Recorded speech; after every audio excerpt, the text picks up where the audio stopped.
The political and legal spotlight in the United States has intensified dramatically as former President Bill Clinton prepares to face lawmakers in connection with the expanding congressional investigation tied to disgraced financier Jeffrey Epstein, creating a moment that analysts, historians, and legal observers describe as both historically rare and symbolically powerful, because appearances by former presidents before legislative investigators are extraordinarily uncommon and typically occur only when broader institutional questions demand answers beyond ordinary political boundaries. And this development has once again thrust the Epstein case back into global headlines years after his death, reminding the public that the scandal was never limited to a single individual, but instead represented a complex web of relationships, influence, privilege, and systemic failures that allowed troubling allegations to persist for decades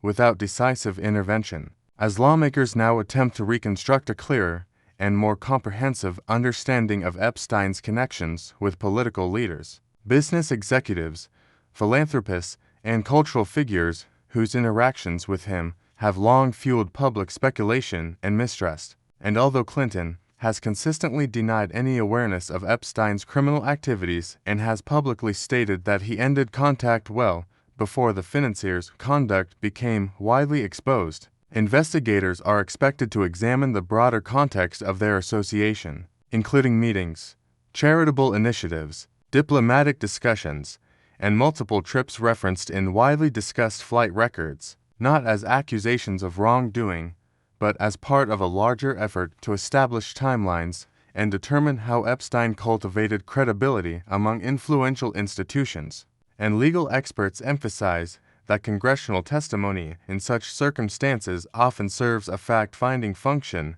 rather than a prosecutorial one. Yet the optics of a former president answering questions about past associations underscores how deeply the scandal has shaken public confidence in elite accountability, reflecting a cultural shift in which citizens increasingly demand transparency from individuals once considered beyond scrutiny. While supporters of Clinton argue that decades-old relationships are being re-examined through the lens of modern awareness and caution against turning investigative processes into political theater, critics maintain that accountability requires full disclosure regardless of status, illustrating the broader tension between due process and public expectation that now defines many high-profile investigations. And the probe itself has evolved into a wider examination of institutional oversight failures, including how law enforcement agencies, financial regulators, and social networks responded or failed to respond to warning signs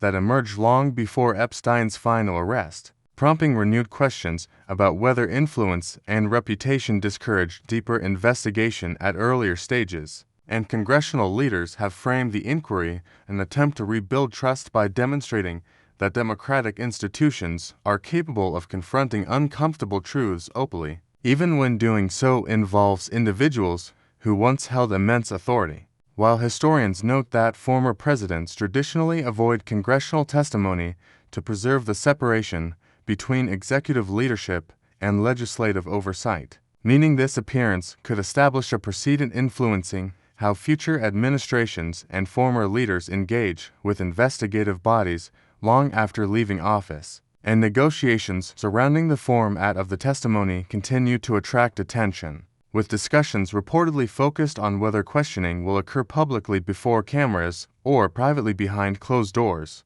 a decision carrying significant implications, because a televised hearing could dominate global media cycles and intensify partisan reactions, while a closed session might encourage more detailed and less performative dialogue. And beyond Washington politics, the moment reflects a broader societal reckoning with power structures in the digital age, where investigative journalism, social media scrutiny, and public activism have fundamentally changed how scandals evolve and how historical relationships are reassessed. As survivors' advocacy organizations continue urging lawmakers and commentators to prioritize justice and systemic reform rather than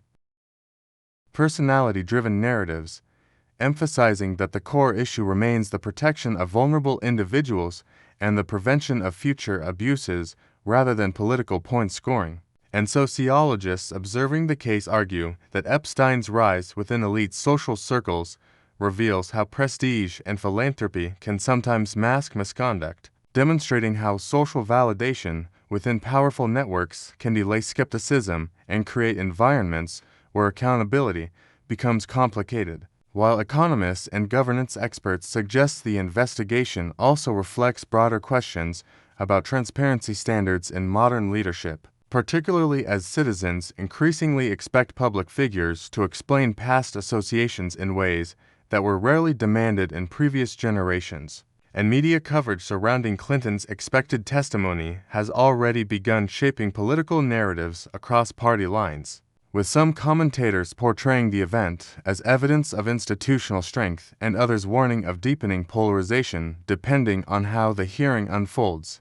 highlighting how even investigative procedures now operate within a highly charged political environment where perception often carries as much influence as factual findings. And legal scholars emphasize that congressional investigations frequently aim to create a detailed historical record rather than immediate legal outcomes, meaning the significance of this testimony may emerge gradually as documents, statements, and timelines contribute to future historical analysis of the Epstein era and its intersection with American political culture. And as anticipation builds both domestically and internationally, observers recognize that the hearing represents more than a single individual's testimony. It symbolizes an evolving expectation that influence does not eliminate accountability and that democratic institutions must continually reassess how they respond to allegations involving powerful figures, reinforcing a broader transformation in public ethics where transparency is increasingly viewed as essential to legitimacy.